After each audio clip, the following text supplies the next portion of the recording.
Hello guys! Hello! Welcome dito sa aking channel, Taurus. Welcome. Alamin natin kung anong messages, vibration, kapay energy para sa lahat. General reading to. Vibration message para sa lahat ng Taurus. Number 2222. Okay. Starting February 22 siya. Hindi siya talagang February 22. Hindi. Starting siya. First card, second card mo is Memories and Dolphin. Wow. So, nakikita ko sir dito, merong mga Taurus na siguro marami kayong mga naaalala sa past nyo. Pwedeng marami kang kapamilya na lumaki ka nakasama sila. But, unfortunately, siguro, lola, lolo, mga kakilala, relatives, kapitbahay, na unti-unti silang nawawala sa mundo mo, 'di ba? Sa physical world mo. And nandun na sila sa spiritual world. So, nakikita ko sir dito, starting this February 22, simula February 22, 2025, nakikita mo to na sila yung maaalala mo eh. Maaalala mo yung nakaraan, maaalala mo yung lola mo, lolo mo, or kung sino man itong malapit sa'yo, na iniisip mo na kung nandito sila, kung buhay sila, siguro, ay hindi ganito yung sitwasyon na pinagdadaanan mo. Or kung may blessings ka ngayon, naaalala mo na siguro kung nandito sila, masaya sila para sa'yo. Okay? So, second card natin is Dolphin. Sinasabi ng baraha, huwag kang masyadong mag-focus, huwag kang masyadong mag-alala para sa mga nangyayari sa ngayon. Kasi yun nga, everything happens for a reason. And, huwag kang masyadong mag-panic para sa future mo kasi wala pa eh. 'Di ba? So, kung magpapanik ka ngayon para sa future, kasi parang ang nakikita ko sir dito, Taurus, ano to eh, parang nagkaka-anxiety ka na sa kakaisip sa future, and may depression ka sa kakaisip sa nakaraan. 'Di ba? Parang ganun. So, kailangan mo dito na maging present. Okay? Kailangan maging present. Kailangan mong wag mag-alala, maging masaya, mag-relax, spend time with your loved ones. Parang, alimbawa, kung may spare time ka, spare energy ka sa araw-araw, nagtatrabaho ka araw-araw, pero may oras ka para tumawag sa iyong pamilya, malayo ka man or malapit, gawin mo siya. Okay? Kasi, baka ngayon libre yung pagtawag natin, pero maybe in few decades, diba? Pwedeng lahat may bayad na. Diba? So, or, yun nga, dito, sinasabi na baka wala na sila, baka wala na yung loved ones mo, baka may time ka na next time, pero wala na sila. So, dito sinasabi, cherish the moment, diba? Hindi yung live life to the fullest, hindi naman yung, okay naman yun, yung live life to the fullest, kasi you only live once. But, dito sinasabi na, walang magagawa yung pag-aalala mo. Okay, walang magagawa yan. Yung sobrang pag-iisip sa gabi, yung sobrang pagiging negative, hindi yan makakatulong sa'yo. Lalo na kung may mga pinagdadaanan kayong problema ng pamilya or kung anumang pinagdadaanan nyo sa buhay.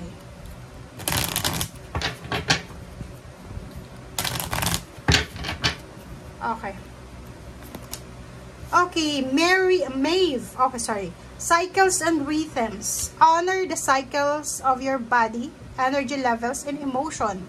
Diba? So, be at present tayo. Kasi minsan, hindi natin natatanggap kung ano yung nangyari sa past. Or masyado tayong nakafocus sa outcome, sa result. Masyado tayong maraming expectation para sa future. Kaya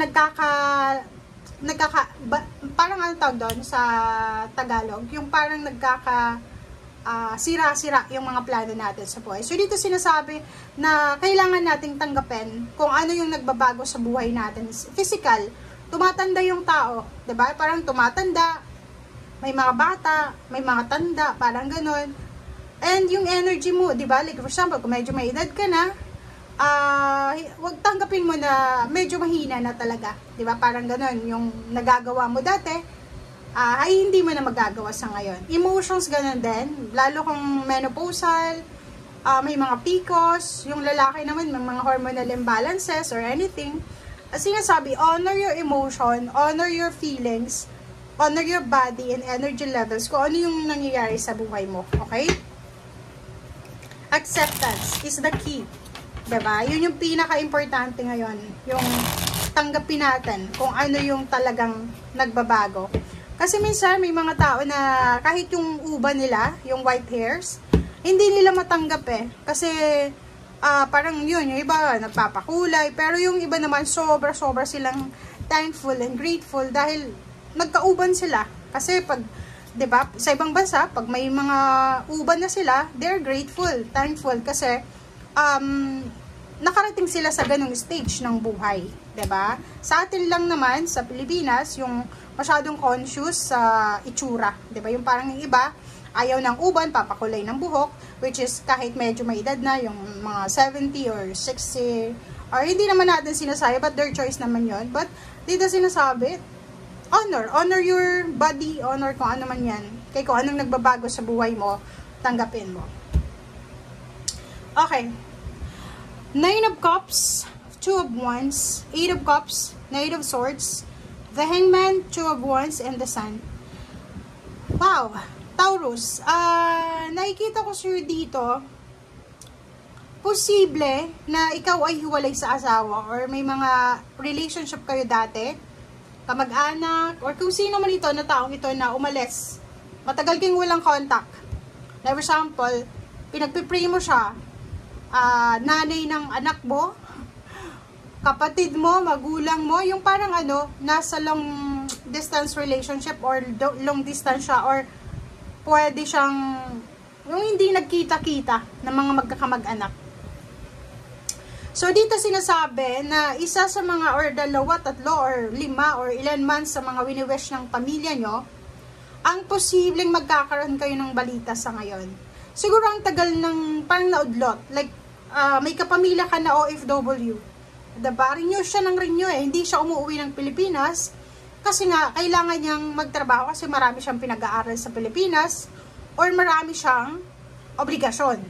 Dito sinasabi ng barahan, lahat ng nahang na plano, kapamilya mo man o ikaw, ay posibleng matuloy na. So may isa kang wini-wish dito, like kamag-anak mo, nanay mo ba, tatay mo, kapatid, matagal na siyang nasa ibang bansa or nasa ibang lugar. Marami siyang sinasacrifice sa buhay, but dito sinasabi na may good news kang matatanggap starting February 22. Okay? So, isa yun sa posibleng maging rason kung bakit magiging sobrang saya ang pamilya mo.